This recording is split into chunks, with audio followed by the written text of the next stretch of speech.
ये जो आज इलेक्शन कमीशन ने ऐलान किया है, पहले ये इत्तलात थी कि शायद वज़ारत-ए-दाख़िला ने कहा था कि आप ना कराएँ इलेक्शन, पोस्टपोन कर दें, सिक्योरिटी की सूरत-हाल है, इस्लामाबाद पे चढ़ाई है। लेकिन आज उन्होंने ये वाज़ह तौर पर कह दिया कि इलेक्शन होंगे। तो बताइए, आपने ज़रा कुछ नज़र डाली है, लोगों से बात की है, क्या लग रहा है आपको 16 तारीख को होता हुआ? सोलंकी साहब 16 तारीख को ऑब्वियसली 7 सीटों पे तो इमरान खान साहब खुद इलेक्शन लड़ रहे हैं। एक सीट कौमी असेंबली की ऐसी है जिस पे मूसा गिलानी जो है वो इलेक्शन लड़ रहे हैं। अब खान साहब की 7 सीटों में से 3 खैबर पख्तूनख्वा की हैं, 2 पंजाब की हैं और 2 कराची की सीटें हैं। अभी तक जो हमने ग्राउंड पे गुफ्तगू की है, उसमें ऐसा लगता है कि खान साहब इनमें से 7 में से कुछ 3 के ऊपर जो है वो काफ़ी वीक पोज़ीशन में है। अब इलेक्शन डे के ऊपर क्या होता है, वो किस तरीके से मतलब अपने आप को कवर कर लेते हैं, ये तो हम नहीं कह सकते। लेकिन एक मर्दान की सीट है, उसके ऊपर एक जो कराची की मलीर की सीट है वो और जिस तरह मुज़म्मिल साहब प्रोग्राम शुरू होने से पहले भी कह रहे थे कि जो ननकाना वाली कौमी असेंबली की सीट है उसके ऊपर।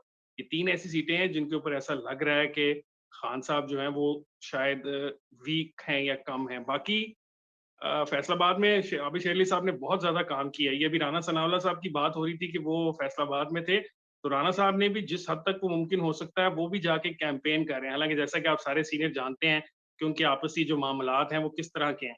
लेकिन फिर भी उनको रियलाइज़ेशन है कि अगर हम मिलकर इलेक्शन की तैयारी नहीं करेंगे या अगर इस तरह के काम मिलकर नहीं करेंगे, तो नुकसान पार्टी की हद तक ज़्यादा होगा। खैबर पख्तूनख्वा के अंदर जो पिछला सारा रिज़ल्ट्स है, उसके मुताबिक अगर आप देखें, तो पीटीआई ने जो सबसे ज़्यादा बेनिफिट लिया है ना, वो इस बात का लिया है कि तमाम पॉलिटिकल पार्टीज़ जो हैं, वो 14 या 15% ईच के ऊपर आके फँस जाती हैं और इनका कैंडिडेट 27-28 या 25-26% लेकर जीत जाता है।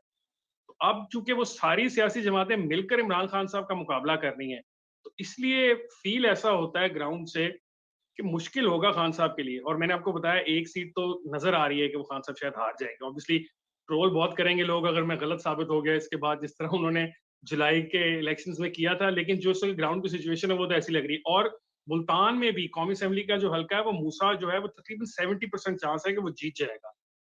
वहाँ पे भी ऐसा फ़ील हो रहा है। बाकी 3 सूबाई असेंबली के भी हैं पंजाब के इलेक्शंस, उसमें मुस्लिम लीग नून को मेरा ख़्याल है शिकस्त शायद 2 के ऊपर हो जाएगी। अ, मुश्किल लगता है कि वो 2 एक भी शायद ना जीत पाएँ।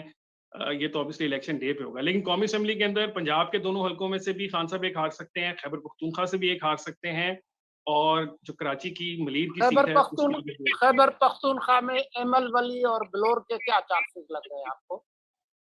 देखिए अभी एमल साहब जो है वो कोशिश तो बड़ी कर रहे हैं, लेकिन जो वहाँ पे खान साहब का वोट बैंक है वो बहुत ज़्यादा है और वो वहाँ के लोग काफ़ी चार्ज्ड भी हैं और वहाँ पे लोकल असल मसला ये भी है कि साथ जब इमरान खान साहब खुद आ जाते हैं तो आम आदमी को कैंडिडेट खड़ा हो जाए तो लोकल कोई राइवलरी हो तो 5-10 हज़ार वोट उसका भी टूट सकता है। एक आदमी नाराज़ हो जाता है कि यार मुझे टिकट अवार्ड नहीं हुई है, ये इस किस्म की बातें। लेकिन इमरान खान के पीछे सारे खड़े हैं तो वो एमल वली वाला क्लोज़ कॉन्टेस्ट शायद हो लेकिन वो इमरान खान साहब मेरे ख़्याल में जो अभी तक मैंने सुना है वो जीत जाएँगे। और इसी तरह पेशावर के बारे में भी मैं यही कह रहा था कि मुझे लगता है कि शायद बिलौर साहब हार जाएँगे वो। अच्छा, तो वो अगर ऐसा उनको खतरा हो एमएल को, तो वो इलेक्शन कमीशन को क्यों खत लिख रहे हैं कि आप ज़रूर कराएँ और अगर आप नहीं कराएँगे तो फिर जो है वो मैं अ, बायकॉट मुर्तज़ा साहब करूँगा मेरा या ख़्याल है हुकूमत से।